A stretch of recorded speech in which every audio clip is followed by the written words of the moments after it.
एक बार की बात है, एक बहुत बड़ा नेता एक साधु के छोटे से आश्रम में गया, क्योंकि उसने बहुत सुना था उस साधु के बारे में और उसके मन में आया कि मैं एक बार जाकर के देखता हूं कि लोग इतनी तारीफ क्यों करते हैं उसकी।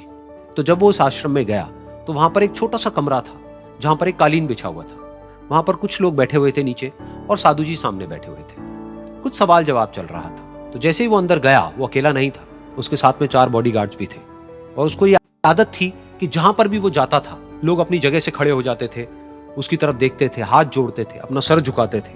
लेकिन यहां पर ऐसा कुछ भी नहीं हुआ। साधु ने उसकी तरफ देखा तक नहीं, क्योंकि वो साधु किसी के सवाल का जवाब दे रहे थे। लेकिन नेता को इस बात पे गुस्सा आ गया। नेता को लगा कि ये मेरी बेइज्जती है।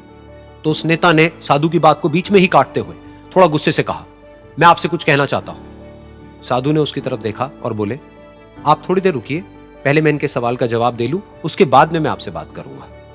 तब तक अगर आप चाहें तो आप बैठ सकते हैं। बस साधु का इतना कहने की देर थी। नेता का चेहरा गुस्से से लाल हो गया और फिर उसने अपना सारा गुस्सा उस साधु के ऊपर निकाल दिया। अभी तक वो नेता बहुत ही तमीज से बात कर रहा था, यानी कि आप कह करके बात कर रहा था। अब वो तू तड़ाक पे उतर आया। नेता ने उस साधु को कहा, तुझे पता भी है मैं कौन हूं और तू किससे बात कर रहा है? साधु ने उसकी तरफ देखा और कहा, मुझे इससे कोई फर्क नहीं पड़ता कि आप कौन हैं, लेकिन आप जो कोई भी हैं, अगर आप चाहते हैं कि मैं आपके सवाल का जवाब दूं या आपसे बात करूं तो आपको कुछ देर रुकना होगा।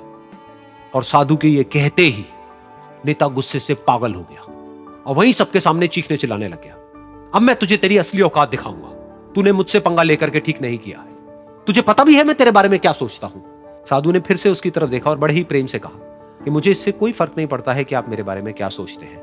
आप जो चाहे वो मेरे बारे में सोच सकते हैं। फिर उस नेता ने बोला कि तू चाहे सुनना चाहता है या नहीं, लेकिन मैं तुझे बताऊंगा यही सबके सामने कि मैं तेरे बारे में क्या सोचता हूं। तू एक बहुत ही घटिया इंसान है।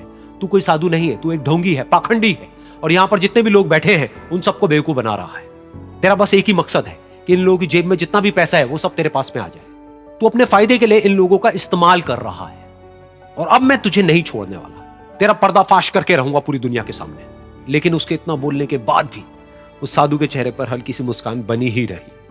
ये देखकर वो और तिल मिला गया और उसने कहा, अब बहुत हुआ, अब मैं यहां 1 मिनट भी नहीं रुकने वाला। लेकिन अभी भी तेरे पास में मौका है। अगर मुझसे माफी मांगनी है या मुझसे कुछ कहना है तो कह सकता है। इतना सब होने के बाद भी साधु बिल्कुल शांत था और उनके चेहरे पर एक मुस्कान थी।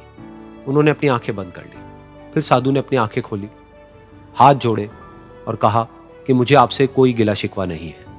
मेरे मन में आपके लिए कोई भी गलत ख्याल नहीं है। जो भी आपने मेरे बारे में कहा वो आपकी अपनी सोच थी। तो मुझे आप में कोई भी बुराई नजर नहीं आती है। मुझे आप एक बहुत ही भले इंसान लगते हैं। और साधु के इतना कहते ही नेताजी का दिमाग 7वें आसमान पर पहुंच गया। उनके चेहरे पर एक अजीब सी खुशी थी, क्योंकि उस साधु ने वो ही कहा जो बाकी सब लोग उस नेता को कहते हैं। और वो खुशी खुशी उस आश्रम से अपने घर की तरफ चला गया और जा करके अपने पिताजी के साथ में बैठ गया।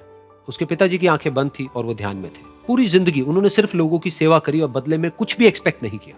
तो थोड़ी देर बाद जब उन्होंने अपनी आंखें खोली और देखा अपने बेटे को अपने साथ बैठे हुए, तो उनके बेटे के चेहरे पर आज एक अजीब सी खुशी थी जो आज से पहले उन्होंने कभी नहीं देखी थी। फिर उसने एक एक करके सब कुछ बताया कि आज क्या हुआ, किस तरह से वो आश्रम गया, वहां पर क्या हुआ, उसने क्या कहा, उन्होंने क्या कहा। तो जब इसके पिताजी ने पूरी बात सुनी तो थोड़ा सा मुस्कुराए और अपने बेटे को देख करके बोले कि उन्होंने तुम्हारी तारीफ नहीं करी है, क्योंकि उन्होंने वो नहीं कहा कि जो तुम हो, उन्होंने वो कहा कि जो वो खुद है। और तुमने जो भी कुछ उनको कहा वो नहीं कहा कि जो वो है, बल्कि तुमने वो कहा जो तुम खुद हो। यही बात वेदों में भी कही गई है, यथा दृष्टि तथा सृष्टि। ये दुनिया तुम्हें वैसी नहीं दिखती है जैसी कि ये दुनिया है। ये दुनिया तुम्हें वैसी दिखती है जैसे तुम खुद हो। जिसकी नजर जैसी है उसके लिए ये दुनिया वैसी ही है।